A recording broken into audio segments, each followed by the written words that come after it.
काल चक्र का बाप।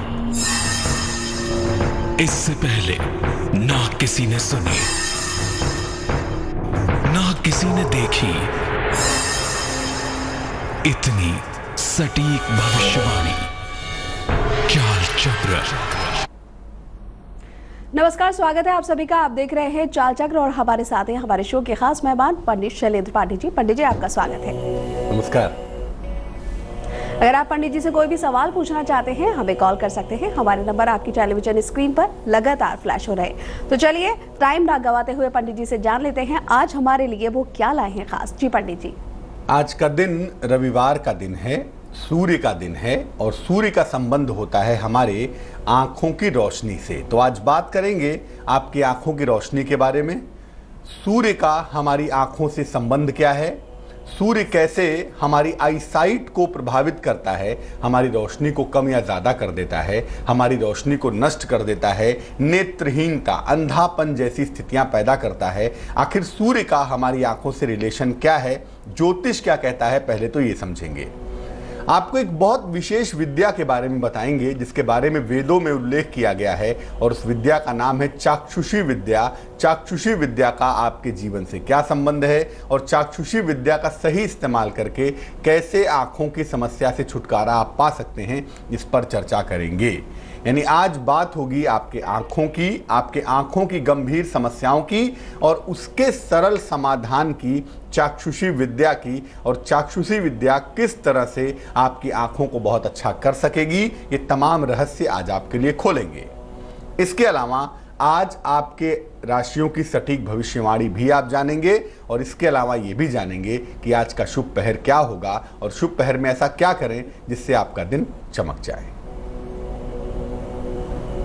तो चलिए आज आपकी आंखों के बारे में हम बात करेंगे पंडित जी से और ज्योतिषी से इसका क्या संबंध होता है ये भी पंडित जी से जानेंगे। लेकिन उससे पहले जान लेते हैं आज का पंचांग।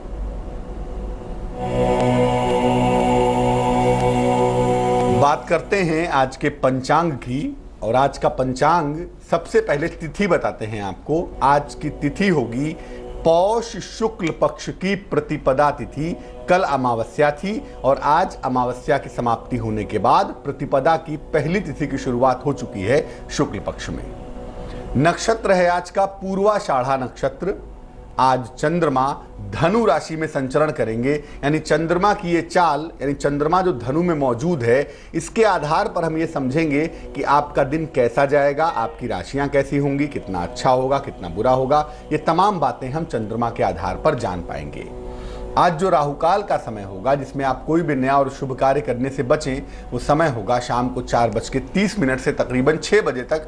लेकिन हमेशा याद रखिए कि जब भी बात शिव की उपासना की होगी, राहुकाल का नियम वहां लागू नहीं होगा और जब सवाल जीने मरने का पैदा हो जाए तब भी राहुकाल की चिंता नहीं करनी चाहिए। दिशाशूल आज के लिए पश्चिम दिशा है आपकी। पश्चिम दिशा की तरफ यात्रा करने की मनाही है, लेकिन अगर यात्रा करना जरूरी है, मजबूरी है, तो ईश्वर का स्मरण करके ब्रह्म भाव आरूप यात्रा आप कर सकते हैं और साथ में अगर पान का पत्ता खा ले तो आपके लिए बेहद शुभ रहेगा। तो चलिए पंडित जी अब बात करते हैं आज के अपने विषय की। आज हम बात करने वाले हैं सूर्य का हमारी आंखों से कैसे संबंध है। तो सबसे पहले आपसे यही जानना चाहेंगे कि हमारी आंखों से सूर्य का संबंध आखिर कैसे हो सकता है? क्या ऐसी कोई बीमारियों से भी इसका संबंध हो सकता है जो आंखों से जुड़ी हो? देखना क्या होता है, आईसाइट क्या होती है? विज्ञान कहता है कि जब हम किसी चीज को देखते हैं तो हमारी आंखों से एक प्रकाश निकलता है, उस चीज तक जाता है, जिस रंग की वो चीज होती है वो रंग रिफ्लेक्ट हो जाता है, वापस आ जाता है, बाकी रंग वो चीज सोख लेती है। और किसी चीज की सतह पर जब हमारी आंखों की रोशनी पड़ती है और वो वहां से परावर्तन होता है, रिफ्लेक्शन होता है उसका, तो निश्चित रूप से वो चीज हमें दिखाई देती है। अब देखने के पीछे का जो मेन मुद्दा है, जो मुख्य मामला है, वो तो प्रकाश है ना। आपकी आंखों की रोशनी किसी तल पर पड़ेगी और वहां से रिफ्लेक्शन होगा तो आप उस चीज को देख पाएंगे। अब जहां बात प्रकाश की होती है वहां बात तो सूर्य की होगी ही, क्योंकि हमारी सृष्टि में, हमारे सौरमंडल में प्रकाश का जो स्रोत है वो सूर्य है। हमारी सृष्टि में, हमारे सौरमंडल में प्रकाश का स्रोत सूर्य ही है। बिना प्रकाश के ना तो सृष्टि चल सकती है ना ही कुछ दिख सकता है। प्रकाश नहीं होगा तो फिर कुछ भी नहीं होगा। ईश्वर को कहते हैं प्रकाशो वै सह, वो प्रकाश ही है। इसीलिए बिना प्रकाश के न तो सृष्टि चलेगी, ना ही कुछ दिखेगा, ना ही कुछ समझ में आएगा। प्रकाश हटा दे, सृष्टि नष्ट हो जाएगी।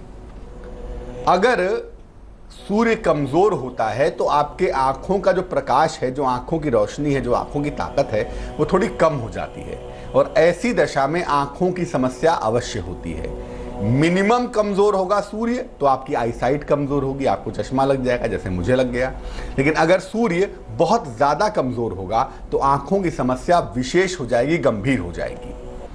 सूर्य थोड़ा कमजोर होगा तो आईसाइट वीक होगी आपकी, हालांकि उसके पीछे अन्य वजहें भी होती हैं, लेकिन सूर्य कमजोर होने से आईसाइट वीक होती है। लेकिन सूर्य अगर बहुत बुरा हो जाए, सूर्य पर पाप ग्रहों का प्रभाव हो जाए तो आंखों में गंभीर समस्या होती है, आईसाइट बुरी तरह खराब हो जाती है। जो लोग कहते हैं ना, एक उम्र बढ़ने के बाद ग्लूकोमा हो गया, आंखों की रोशनी चली गई, आंखों से दिखता नहीं, या एक आंख में केवल 70% विजन बची हुई है, ऐसी अक्सर लोग शिकायतें करते हैं। ये गंभीर समस्याओं के पीछे हमेशा ही सूर्य होता है। अगर कुंडली में सूर्य का ग्रहण योग होता है, सूर्य और राहु का कॉम्बिनेशन होता है, या सूर्य के ऊपर शनि का भयंकर प्रभाव होता है, तो ऐसी दशा में व्यक्ति को अंधेपन का सामना करना पड़ता है। आंखों का कमजोर होना एक समस्या है, लेकिन अंधापन समस्या नहीं है। अंधापन एक बहुत बड़ी स्थिति है जो जीवन में आ जाए तो व्यक्ति के जीवन से सब कुछ नष्ट हो जाता है। सूर्य अगर आपका मजबूत है, सूर्य का मजबूत होना व्यक्ति को आंखों की हर समस्या से निकाल सकता है। मैं फिर कहूंगा कि दो तरह से इसको आप बांट सकते हैं। एक, सूर्य थोड़ा कमजोर है, आपकी आईसाइट वीक हो गई, और एक, सूर्य बुरी तरह से खराब है, आंखों की रोशनी चली गई, आंखों में कोई दिक्कत हो गई, या आपकी आंखों की रोशनी घट रही है, या स्थितियां ऐसी आ गई कि आप अंधेपन तक पहुंच गए। इन सब के पीछे सूर्य होता है। इसीलिए जब सूर्य की उपासना आप करते हैं या कुंडली में सूर्य थोड़ा सा इंप्रूव करना शुरू करता है, थोड़ा सा बेहतर होना शुरू करता है, तो आप आंखों की हर समस्या से बाहर निकल जाते हैं। लेकिन पंडित जी, अगर आंखों की समस्या हो जाए तो किस प्रकार से हम सूर्य की उपासना करें कि हमारी वो समस्या दूर हो जाए? अफरोज, दरअसल हम सूर्य की उपासना जो करते हैं, जाने अनजाने हम प्रकाश की उपासना करते हैं। हम जानते नहीं, क्योंकि बहुत बार ऐसा होता है कि जिन चीज़ों के पीछे हम चलते हैं, उन चीज़ों के पीछे का साइंस क्या है वो हम समझ नहीं पाते। हम सूर्य की उपासना कदापि नहीं करते। दरअसल हम सब जो भी सूर्य की उपासना की बात करते हैं, हम प्रकाश की उपासना करते हैं। और जब आप प्रकाश की उपासना करते हैं तो आप ईश्वर की उपासना करते हैं, क्योंकि ईश्वर का अर्थ प्रकाश ही होता है। जिन लोगों ने भी ईश्वर का अनुभव किया है, थोड़ा बहुत भी, ऐसे तमाम लोग कहते हैं कि एक विशाल दिव्य प्रकाश का ही अनुभव होता है। तो सूर्य की उपासना दरअसल प्रकाश की उपासना है, और प्रकाश की उपासना दरअसल ईश्वर की उपासना है। इसीलिए आंखों की समस्या होने पर सूर्य की उपासना करना बेहद अच्छा होता है। कैसे करना चाहिए? एक तो देखिए, नियमित रूप से भगवान सूर्य को जल अर्पित करिए। अगर आप रोज सुबह, जब सूर्य के अंदर लालिमा होती है, जब रेडिशनेस होती है, उस समय अगर आप भगवान सूर्य को जल अर्पित करें तो आपको नेत्र रोग में राहत मिलेगी। लेकिन जैसे सामान्यतः मैं कहता हूं कि गर्मियों में 8 बजे के पहले और सर्दियों में 10 बजे के पहले जल चढ़ाना चाहिए, लेकिन अगर नेत्र रोग की बात हो तो सूर्य को तब जल चढ़ाइए जब वो लालिमा लिए हुए हो, बिल्कुल उग ही रहा हो। उस समय जल चढ़ाने से आपको नेत्र रोग में राहत मिलेगी, आंखों की बीमारी में लाभ होगा। पिता का कनेक्शन होता है सूर्य के साथ, इसलिए अगर आप अपने पिता का सम्मान करते हैं, पिता के साथ तालमेल बेहतर रखते हैं, पिता के साथ जुड़ाव अच्छा है, तो आपके आंखों की रक्षा वहां भी होगी। सामान्य समस्या अगर आंखों में है, रोशनी थोड़ी कम है, आईसाइट अगर आपकी थोड़ी वीक है, या आंखों में चुभन होती है, आंखों से पानी गिरता है, नॉर्मल समस्या है अगर आंखों की, तो उसकी दशा में आपको एक मंत्र जपना चाहिए। वो मंत्र होगा ओम आदित्याय नमः। ओम आदित्याय नमः, इस मंत्र का जप करने से बहुत हद तक सामान्य समस्याएं आंखों की दूर हो जाती हैं।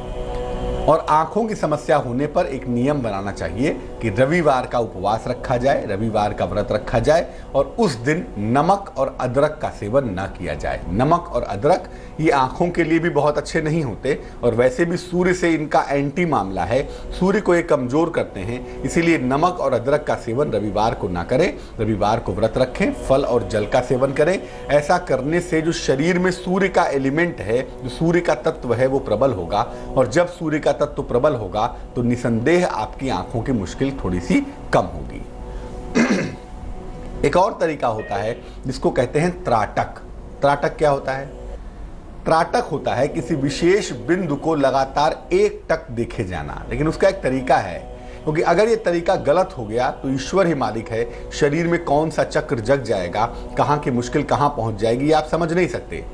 त्राटक में अमूमन जो आचार्य होते हैं, जो जानकार होते हैं, वो बताते हैं कि अपनी नासिका के अग्रभाग पर, अपनी नोज के टिप पर, सबसे आगे के हिस्से पर अपना ध्यान लगाए रखिए। 2 मिनट, 4 मिनट, 5 मिनट, 7 मिनट। एक त्राटक तो ये है। दूसरा त्राटक ये है कि आंखें बंद करके अपनी दोनों भौं के बीच में देखने का प्रयास करिए। दूसरा त्राटक है। तीसरा त्राटक ये है, एक विशेष आकृति होती है, वो आकृति हम आपको दिखा नहीं सकते क्योंकि उसको दिखाना इतना आसान काम नहीं है, लेकिन एक विशेष तरह की आकृति होती है, त्रिभुजाकार आकृति होती है, और उसमें अलग अलग रंगों की वो आकृति बनाकर अपनी आंखों के सामने लगा लेते हैं, अपने पढ़ने की, अपने बैठने की जगह पर, और रोज सुबह शाम उस पर 5 मिनट ध्यान एकत्र करते हैं, 5 मिनट ध्यान उस पर लगाते हैं। ये त्राटक करने से एक जादू होता है। क्या होता है? रोशनी बाहर तो है ही, लेकिन रोशनी हमारे अंदर भी तो है ना। हम सब तो परम पिता के ही संतान है ना, तो जो बाहर है वो अंदर भी है, तो अंदर की जो रोशनी होती है वो जग जाती है। जब आप त्राटक करते हैं तो अंदर की रोशनी जग जाती है, और अंदर की रोशनी जगने से आंखों की समस्या में जल्दी फायदा होता है, जल्दी लाभ होता है। लेकिन त्राटक एक रहस्यमयी विद्या है, गोपनीय विद्या है। सामान्य दशाओं में इसका प्रयोग नहीं करना चाहिए, और जब तक कोई आपको सटीक बताने वाला ना मिले, त्राटक पर मत जाइए। अगर आंखों में कोई गंभीर समस्या हो, जो मुख्य मामला है, आज का हमारा जो मामला है वो यही है कि अगर आंखों में कोई गंभीर समस्या हो, कोई विशेष समस्या हो गई हो, या आंखों की रोशनी जा रही हो, धीरे धीरे धीरे धीरे आंखों की रोशनी घटती चली जा रही हो, और डॉक्टर कह रहे हो कि भैया 70% रोशनी जा चुकी है, एक आंख आपका जा चुका है, एक आंख से आप अंधे हो रहे हैं, अगर ऐसी स्थितियां आ रही हैं, आंख नहीं रह रही है, प्रकाश नष्ट हो रहा है, तो वेदों में एक गोपनीय विद्या के बारे में बताया गया है, और वो गोपनीय विद्या है चाक्षुषी विद्या। चाक्षुषी विद्या का इस्तेमाल करने से, प्रयोग करने से, अगर आप सही तरीके से इसका प्रयोग करना जानते हैं, तो आँखों की समस्याओं के माध्यम में, आँखों की समस्याओं के निवारण में इसका कोई जोड़ नहीं है, इसका कोई जवाब नहीं है। तो पंडित जी, आपने चाक्षुषी विद्या का प्रयोग करने की बात कही है, आखिर ये विद्या क्या है? इसका प्रयोग हम कैसे कर सकते हैं और कब कर सकते हैं? हमारे वेदों में तमाम तरह की चीज़ें बताई गई हैं, और तमाम तरह की चीज़ें इसलिए बताई गई हैं ताकि आप उनका सही इस्तेमाल करके उसका फ़ायदा उठा सकें। मुश्किल ये है कि वेदों की तरफ चले कौन? हम तो इसी पर भरोसा करते हैं कि नदी में एक मुट्ठी उड़द की दाल डाल दो, पीपल के वृक्ष में तेल जला दो, मतलब छोटे मोटे उपाय जिसमें तनाव ना पालना पड़ता हो, जिसमें मेहनत ना करनी पड़ती हो। कुत्ते को रोटी खिला दो, जमीन में फला दबा दो, हम इस पर विशेष जोर डालते हैं। हम बेसिक चीज पर जाने की कोशिश नहीं करते, इसीलिए कभी फायदा होता है, कभी फायदा नहीं होता है। चाक्षुषी विद्या की अगर बात करें तो चाक्षुषी विद्या एक गायत्री छंद है। अब आप कहेंगे साहब गायत्री कहां से आ गई? गायत्री कोई मंत्र नहीं है, मंत्र का नाम तो सविता है। जिस छंद में, जिस सीक्वेंस में गायत्री लिखी गई है ना, उसका नाम गायत्री छंद है। वेदों में कई छंद का इस्तेमाल किया गया है, जिसमें एक है गायत्री छंद, एक है अनुष्टुप छंद। वेद में कई कई छंद दिए गए हैं, और अलग अलग छंदों के आधार पर वेद एक विशेष तरह का कॉम्बिनेशन बन जाता है। तो जैसे आप गायत्री मंत्र पढ़ते हैं, जिसको आप गायत्री मंत्र कहते हैं, ओम भूर्भुवः स्वः तत्सवितुर्वरेण्यं भर्गो देवस्य धीमहि धियो यो नः प्रचोदयात्, ये सवित ऋक है, सविता मंत्र है, और इसको गायत्री छंद में लिखा गया है, इसीलिए इसका नाम गायत्री मंत्र हो गया।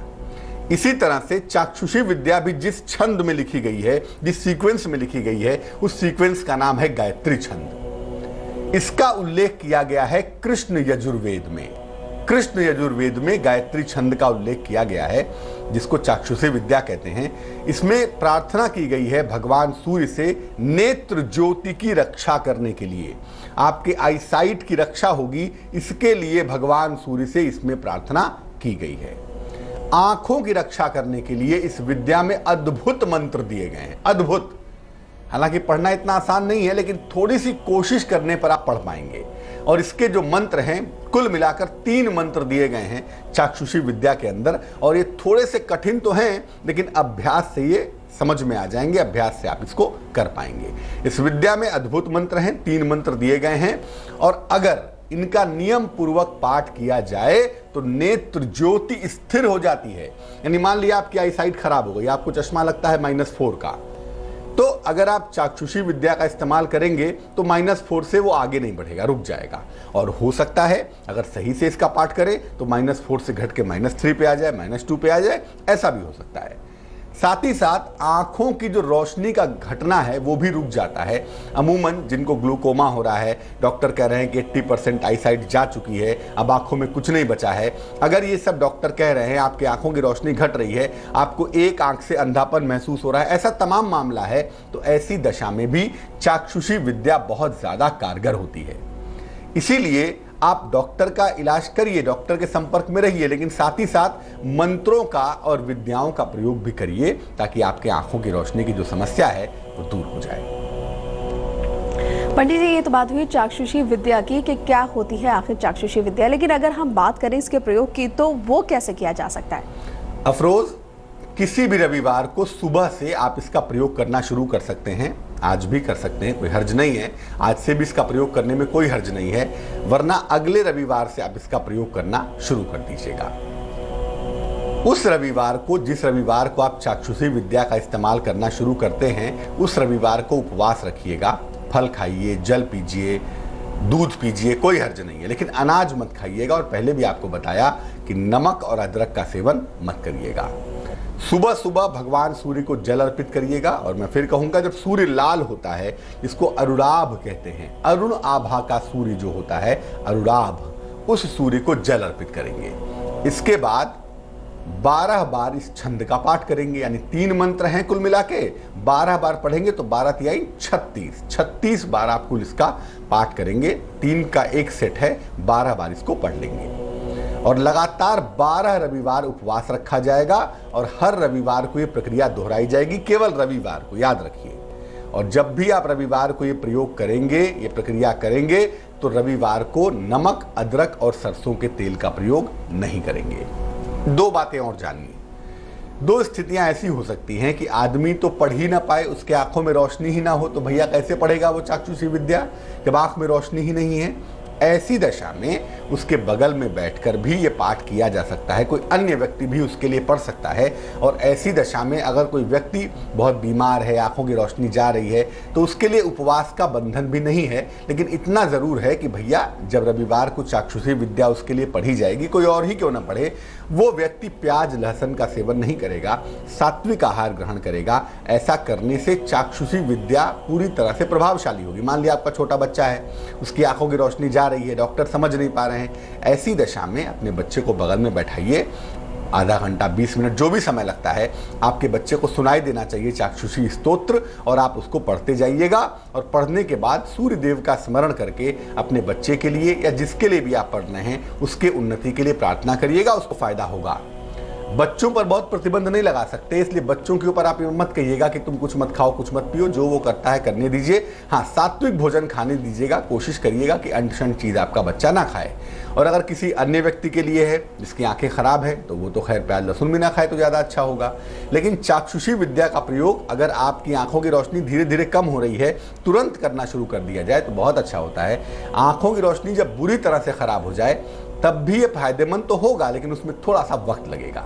लेकिन अगर आपकी आंखों की रोशनी धीरे धीरे घट रही है तो बेहतर यही होगा कि भैया आप चाक्षुषी विद्या का प्रयोग अभी से करना शुरू कर दीजिए। ज़्यादा मुश्किल नहीं है, इसकी पुस्तक आपको उपलब्ध हो जाएगी और अगर आप पढ़ें तो बेहतर होगा।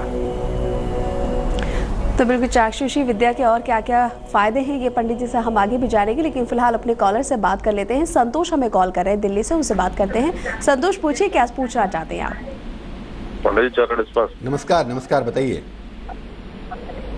पंडित जी 17/2/1969। समय बताइए। 10:15। सुबह या शाम? सुबह का। कहाँ पर जन्म हुआ है? 10:15 सुबह का, आगरा। आगरा। सवाल पूछिए। सुबह का पंडित जी। सवाल पूछिए, प्रश्न। प्रभु, सबसे पहले टेलीविजन का वॉल्यूम बंद करें ताकि आपको ठीक तरीके से हम सुन सकें, वरना आपके प्रश्न का उत्तर कैसे दे पाएंगे? पंडित जी, हम जो है जमीन का काम कर रहे हैं फरीदाबाद में। तो वहाँ काम चलेगा नहीं चलेगा, आंखों के भी जो है समस्या आ रही है, धीरे धीरे करके कम होती जा रही है। कुंडली आपकी मेष लग्न की बनती है और आपकी राशि जो हम देख पा रहे हैं वो कुंभ देख पा रहे हैं। बुध की महादशा में बुध की अंतरदशा है। मेष लग्न के लिए अकारक भी है, मारक भी है बुध। दूसरा, आपके चंद्रमा से भी अष्टम भाव का स्वामी है। तो बुध की दशा में दो बातें तो निश्चित हैं। पहला ये कि आर्थिक चीज़ों को लेकर थोड़ी सी दिक्कतें आपको झेलनी पड़ सकती हैं, और जो काम बिल्कुल फाइनल हो रहा है, जो काम बिल्कुल रास्ते पे आ रहा है, वो काम बीच में रुक सकता है। ये बात बहुत स्वाभाविक रूप से, बहुत साफ तौर से दिखाई दे रही है। दूसरी बात यह है कि इस दशा में आपको थोड़ा सा छल प्रपंच से, छल कपट से सावधान रहना चाहिए। ऐसा ना हो कि कोई आपको बेवकूफ़ बनाकर आपका ढेर सारा पैसा ले जाए या आपको बेवकूफ़ बनाकर आपको नुकसान पहुंचा दे। तो फाइनेंशियल मुश्किलों से आपको बचने की कोशिश करनी है, थोड़ा सा अलर्ट रहना है, थोड़ा सा अटेंटिव रहना है, तो आपके लिए बेहतर होगा। जहाँ तक बेहतर दौर की बात है, बेहतर समय की बात है, आपकी कुंडली के हिसाब से जो हम देख पा रहे हैं, आपका बेहतर वक्त शुरू होता हुआ दिखता है 21 अगस्त 2016 से। 21 अगस्त 2016 के बाद से जब आपका राहु का प्रत्यंतर आएगा, वहाँ से आपकी ज़िंदगी थोड़ी सी बेहतर होगी। लेकिन तब तक आपको वेट करना चाहिए, तब तक आपको इंतज़ार करना चाहिए। कान नाक आँख खुला रखकर काम करिएगा और स्वास्थ्य का ध्यान रखिएगा। एक मोती बनवा के पहन लीजिए, 12-14 रत्ती की मोती चांदी की अंगूठी में, दाहिने हाथ की छोटी उंगली में। सोमवार की रात्रि को धारण करना आपके लिए शुभ रहने वाला है। और साथ ही साथ रोज सुबह और रोज शाम भगवान विष्णु की उपासना करें। ओम नमो नारायणाय, ओम नमो नारायणाय, इस मंत्र का जप करने से आपको बेहद फायदा जरूर होगा। अगर आप पंडित जी से कोई भी सवाल पूछना चाहते हैं, हमें कॉल कर सकते हैं। हमारे नंबर आपकी टेलीविजन स्क्रीन पर लगातार फ्लैश हो रहे हैं। लेकिन साथ ही आपसे ये भी निवेदन करना चाहेंगे, जब भी हमें कॉल करें अपने टेलीविजन की आवाज़ कम करें और फिर हमसे बात करें। चलिए आप पंडित जी से जान लेते हैं और क्या खास बातें वो हमारे दर्शकों को बताने वाले हैं। जी पंडित जी। ब्रेक पर जाने के पहले हम चाक्षुषी विद्या की बात कर रहे थे। ब्रेक के बाद भी एक बार फिर उस पर बात करेंगे और आपको बताएंगे कि आंखों की समस्या को बेहतर करने के उपाय दरअसल क्या हैं। एक बार पुनः चर्चा करेंगे इस पर। इसके अलावा आज आपके राशियों की बेहद सटीक भविष्यवाणी क्या होगी, ये आपको बताएंगे। आपको बताएंगे कि आज का दिन आपका कैसा जाने वाला है, कितने प्रतिशत का भाग्य आज आपका साथ निभाने वाला है, कौन सा रंग आपके लिए शुभ रंग होगा आज, कैसे आप चीज़ों को आज मैनेज करेंगे शुभ रंग का इस्तेमाल करके, और आज आपका शुभ पहर क्या होगा और शुभ पहर का ऐसा क्या खास उपाय होगा जिसको करके विशेष तरह का फायदा हो सकेगा। ये तमाम बातें करेंगे अब आपके साथ। तो कैसा रहेगा आज का दिन, इस पर पंडित जी हम बात करेंगे। लेकिन उससे पहले हम चाहेंगे कि आप हमारे दर्शकों को एक बार फिर से बताएं कि अगर किसी को आई साइट की प्रॉब्लम है तो वो किस तरह से दूर हो सकती है। देखिए, आंखों की रोशनी के पीछे जैसा कि हम लगातार चर्चा कर रहे हैं कि जिस ग्रह की भूमिका होती है उसका नाम है सूर्य। सूर्य संबंधी उपासना करके, सूर्य संबंधी पूजा करके आप उस मुश्किल से बाहर निकल। एक काम तो ये करिए कि जब भी आपको आंखों की दिक्कत हो, भगवान सूर्य को जल अर्पित करना शुरू करिए। और जब आंखों को इंप्रूव करने के लिए जल अर्पित करेंगे तो ये जल सुबह सवेरे अर्पित किया जाएगा, जब सूर्य नवोदित होते हैं, जब सूर्य का रंग लाल होता है। पहली बात। दूसरा, अपने पिता का सम्मान करिए, क्योंकि पिता का संबंध ज्योतिष में सूर्य से होता है, तो पिता का सम्मान करने से भी सूर्य प्रबल हो जाता है। तीसरी बात, आप सामान्य समस्या होने पर, अगर जनरल दिक्कत है, आई साइट की प्रॉब्लम है, कभी आंखों से पानी गिरता है, खुजली वुजली होती है आंखों में, या जनरल दिक्कत है, तो ऐसी दशा में ओम आदित्याय नमः, ओम आदित्याय नमः इस मंत्र का जप करने से सामान्य जो आंखों की समस्या है वो दूर हो जाती है। कुछ दशाओं में रविवार को उपवास रखने से भी फायदा होता है, और खास तौर से उन दशाओं में जिसमें आंखों की आईसाइट बढ़ती चली जा रही हो, ऐसी दशा में रविवार का उपवास रखिए और उस दिन नमक और अदरक का सेवन मत करिए। सूर्य देव का स्मरण करिए, उनका ध्यान करिए, उनकी प्रार्थना करिए, उससे आपको फायदा होगा। आंखों की एक स्थिति ऐसी होती है जब आईसाइट थोड़ी सी डेविएट कर जाती है, रेटिना खिसक जाता है, या कभी कभी ऐसा होता है कि एक आंख की रोशनी बड़ी सही है, दूसरे की घट जाती है, यानी आंखों में कुछ विचित्र तरह की समस्या हो जाती है। ऐसी दशा में त्राटक के प्रयोग से फायदा होता है। त्राटक एक सम्मोहन का हिस्सा माना जाता है, हालांकि हम सम्मोहन पर बात नहीं कर रहे हैं आज, लेकिन त्राटक एक हिस्सा होता है, एक तरीका होता है, एक टेक्निक होती है, जिसमें हम अपनी आंखों को किसी खास बिंदु पर, किसी खास पॉइंट पर फोकस करते हैं, कॉन्सेंट्रेट करते हैं, और उससे हमें फ़ायदा होता है। लेकिन जो बड़ी तकनीक है, बड़ी तरकीब है, वो ये है कि अगर आपकी आंखों की रोशनी घट रही हो या आंखों में भयंकर समस्या हो रही हो, अंधेपन तक बात पहुंच गई हो या डॉक्टरी इलाज फेल हो रहे हों, ऐसी दशा में कृष्ण यजुर्वेद के चाक्षुषी विद्या का इस्तेमाल करना बेहद अच्छा होता है।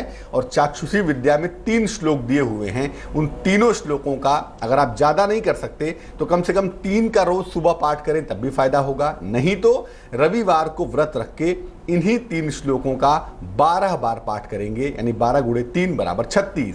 इतने बार हर रविवार को उपवास रख के इसका पाठ करने से आपकी आंखों की भयंकर से भयंकर समस्या, गंभीर से गंभीर समस्या दूर हो जाएगी। तो सूर्य को प्रबल करके, सूर्य को उपासना करके आप अपनी आंखों की तमाम समस्याओं से छुटकारा पा सकते हैं। चलिए अब जान लेते हैं हमारी राशियों का हाल कैसा रहेगा आज का दिन। सबसे पहले बात करेंगे मेष राशि की। देखिए, मेष राशि वालों को बता दूं कि जरा भैया आज पैसे को ध्यान से हैंडल करिएगा। आज आपके लिए धन का हानि का योग बनता है, लापरवाही बिल्कुल नहीं करेंगे। चूंकि मामला धन का है, धन के नुकसान का है, इसलिए धन का निवेश भी आप बिल्कुल नहीं करेंगे। आज इन्वेस्टमेंट करने से बचेंगे, धन का इन्वेस्टमेंट नहीं करेंगे। आज आपको यात्रा करने से भी बचना है। आज यात्रा पर ना जाएं तो आपके लिए बेहद शुभ होगा, बहुत अच्छा होगा। शुभ रंग जिसका इस्तेमाल करके दिन को थोड़ा सा बेहतर बना सकेंगे आप, वो शुभ रंग होगा आज के लिए धानी, और भाग्य होगा आपके पास 69%। वृष राशि, देखिए संतान प्राप्ति के योग फिलहाल शुरू हो चुके हैं, चल भी रहे हैं। उस दिशा में कोशिश करने में कहीं कोई हर्ज नहीं है आपके लिए। आज रोजगार में मनचाही सफलता मिलने के संकेत दिखाई दे रहे हैं, और अगर आप उस तरफ चले तो आपको निसंदेह फायदा होगा, निसंदेह लाभ होगा। आपका मन आज अच्छा रहेगा, मन आपका प्रसन्न रहेगा। You will feel dilated today. आज आप आनंद की मुद्रा में खुश रहेंगे आप। शुभ रंग हरा है, थोड़ी सी मेहनत उतनी ही किस्मत, भाग्य होगा 50%। मिथुन राशि, सब कुछ अच्छा हो जाने के बाद भी अगर अपनी वाणी पर नियंत्रण नहीं रख पाए तो फायदा क्या हुआ। इसलिए प्रभु अपनी वाणी पर नियंत्रण बनाए रखें, वही आपके लिए अच्छा होगा। जीवन साथी के साथ तालमेल पर आपको ध्यान देना है, क्योंकि वहां से मामला थोड़ा सा आज गड़बड़ दिख रहा है। अनावश्यक घर में युद्ध का मैदान मत बनाइए। आज दौड़ भाग थोड़ी कम करिए, छुट्टी का दिन है, आनंद लीजिए, आराम करिए, पूजा उपासना करिए, पुस्तक पढ़िए या सोइए। आज आराम करिए, दौड़ भाग थोड़ी कम करिए, ताकि आने वाले सप्ताह के लिए आप रिजुविनिएट हो जाएं, रिचार्ज हो जाएं। शुभ रंग आज के लिए फिरोजी है आपका, और आज भाग्य आपका साथ निभाएगा तकरीबन 81%। कर्क राशि, कोई समस्या आपकी हल होती हुई दिख रही है और एकदम से आपके पास इंफॉर्मेशन आएगी, आज एकदम से सूचना आएगी, और ये सूचना आपके लिए बेहद अच्छी होगी, बेहद लाभदायक होगी। धन की प्राप्ति भी होगी। चंद्रमा हालांकि 6ठे भाव में है, लेकिन बृहस्पति की राशि में, बृहस्पति से एस्पेक्टेड भी है, आपको फायदा तो यकीनन होगा ही होगा। धन की प्राप्ति आपको होगी, समस्याएं आपकी हल होंगी, और मान सम्मान भी आपका बढ़ेगा। आपके काम की सराहना होगी, आपके काम को लेकर लोग पॉजिटिव हो जाएंगे। शुभ रंग आज के लिए पीला होगा आपका, और आज भाग्य आपका साथ निभाएगा तकरीबन 88%। तो चलिए 4 राशियों का हाल हमने जान लिया, कैसा रहेगा इन 4 राशियों का दिन। आगे की राशियों की भी बात कर लेते हैं और शुरुआत करते हैं सिंह राशि से। जी पंडित जी। सिंह राशि वालों के लिए चंद्रमा पंचमस्त होगा, आज पंचम स्थान में होगा, तो आपकी समस्याएं हल होंगी। पंचम स्थान संतान का होता है, चंद्रमा द्वादश का स्वामी है। कहीं ना कहीं संतान पक्ष की उन्नति होती हुई भी यकीनन दिख रही है। संतान को आपके सफलता मिलती हुई आज दिखाई देगी। आपके दिमाग में इस समय नया वाहन खरीदने की प्लानिंग चल रही है, ऐसा दिख भी रहा है, ऐसा लग भी रहा है। तो हो सकता है आप नया वाहन खरीदें, और अगर आप खरीदते हैं तो अच्छा ही रहेगा आपके लिए। शुभ रंग लाल है आपका, और आपके लिए भाग्य का प्रतिशत आज अच्छा खासा होगा, भाग्य होगा आपके पास 89%।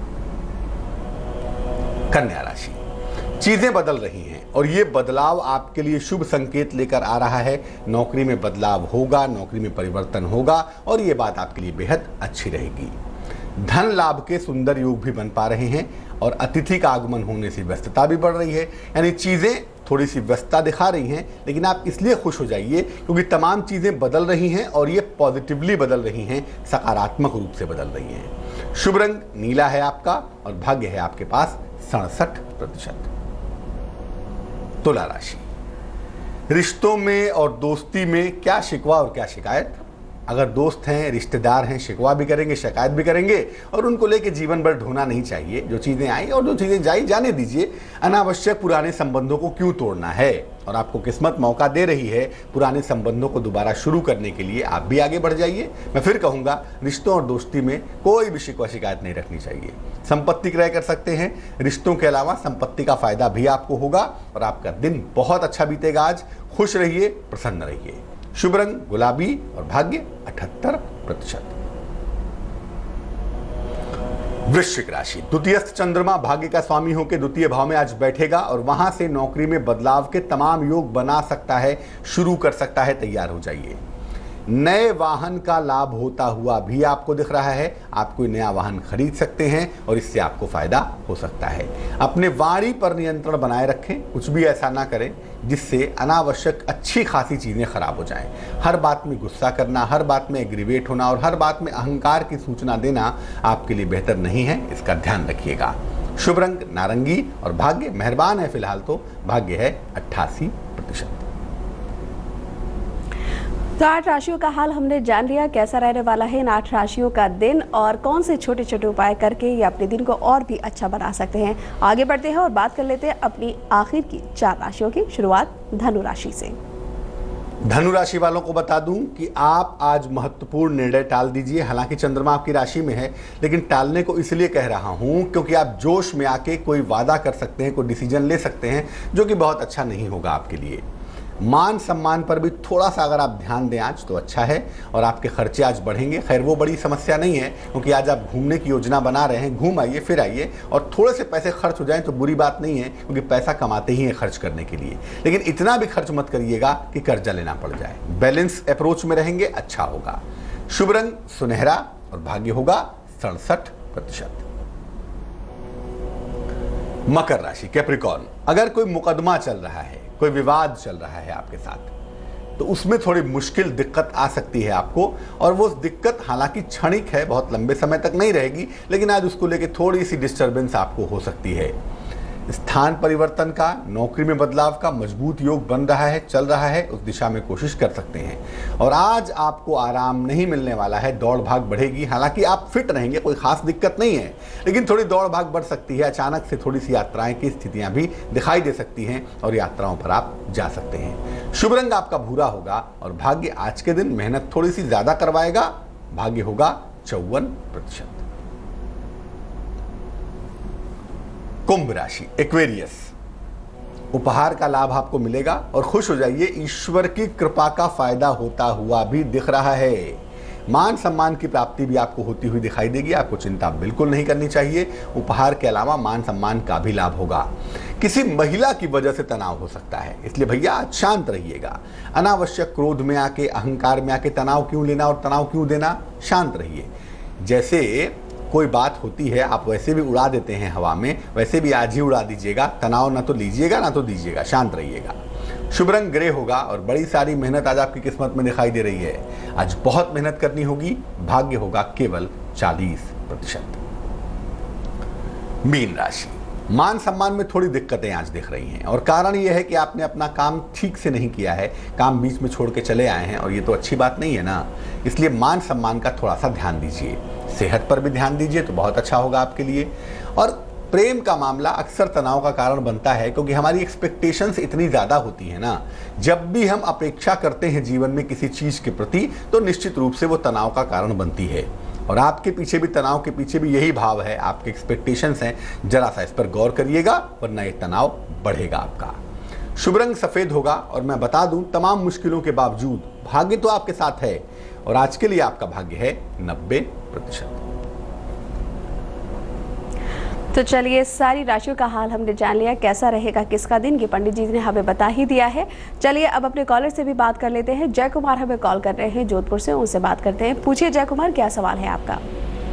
पंडित जी को कोटि कोटि नमस्कार। बहुत नमस्कार। बताइए। अफरोज जी आपको भी नमस्कार। पंडित जी, कामकाज का जीवन जब से स्टार्ट हुआ है तब से लेके कई नौकरियां बदल गई, कई व्यापार बदल गए और वर्तमान में भी स्थिति बिल्कुल ऐसी है कि जीवन थम सा गया है। महीना भर पहले एक ऑपरेशन से भी गुजरना पड़ गया था। स्वास्थ्य भी ठीक नहीं है। आपकी आवाज नहीं आ रही, फिर से बोलिए। महीना भर पहले एक ऑपरेशन से भी गुजरना पड़ा था, एक ऑपरेशन भी हुआ था, स्वास्थ्य भी साथ नहीं दे रहे हैं। वर्तमान समय थम सा गया है बिल्कुल। जन्म की तारीख बताएं। 10 सितंबर 1973। 1973। हाँ, 73। समय बताइए। रात्रि 8:30 बजे। कहाँ पर जन्म हुआ है? अजमेर, राजस्थान। जन्म स्थान क्या है आपका? अजमेर। पूछिए, सवाल क्या है? यही कि आप करियर को लेकर सेट नहीं हो पा रहे हैं, करियर को लेकर तमाम तरह की दिक्कतें हैं, इसके बारे में जानना चाहते हैं, और साथ में स्वास्थ्य भी बहुत अच्छा नहीं है, और रिश्तों में भी कड़वाहट रहे। रिश्तों में भी कड़वाहट रहती है। अभी कोई रत्न पहना हुआ है आपने? नहीं, अभी कुछ भी नहीं धारण किया।